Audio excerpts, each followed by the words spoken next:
So if I come back to like words again, Gutenberg, if anyone knows him, he invented the printing press. And when Gutenberg invented the printing press, they started to print books. And sorry, this is from Turkey. This slide, that's why it's got the Turkish lira there. I should have changed the currency. But one book used to cost a lot of money because it was very expensive to print. So people could only buy one book a year, and that meant that writers had to get very creative with language. And this is when language started to get better and better and better, and people started to get very creative, and they had to sell the book. But now we have so much video and so much good work coming out on Facebook and Instagram and other things. Now the currency is not, it's not about money. The currency is now people's time, and that's what you're fighting for. You're not fighting about people's money. You're fighting about getting their time and their attention, and that's about building out great creative to catch their attention.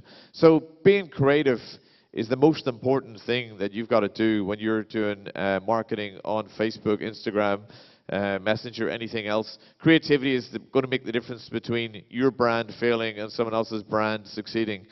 And I want to show you a couple of things before and afters where things were. Like this is, you know, when I did some work for Ricket, you guys, no, it was sorry, it wasn't. It was Unilever. This one. When Unilever came, this is the kind of stuff they were doing on Facebook to sell soup, which is just boring. And if I'm looking at a picture of my friends and I come across this, I'm just going to scroll right past. And they wanted to sell chicken noodle soup. So what we did was add a little bit of creativity, add a great idea, and target it to the right people. And we end up with stuff like this. This was just to sell extra long noodles. Look, she's just sucking that noodle. It never ends. It's extra long noodles. And this lady here, this lady was 6 when she started sucking that noodle. That's how long that noodle is.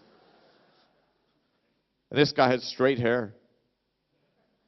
So it's about creativity. It's about it's still about a big idea. This sells the idea of long noodles. It's simple. It's got a single-minded proposition. It's beautifully crafted, and it's targeted to the right people who like soup, which is wonderful. And it really rejuvenated the brand, and it had a 9.8% ad recall between 18 and 25-year-olds. So it did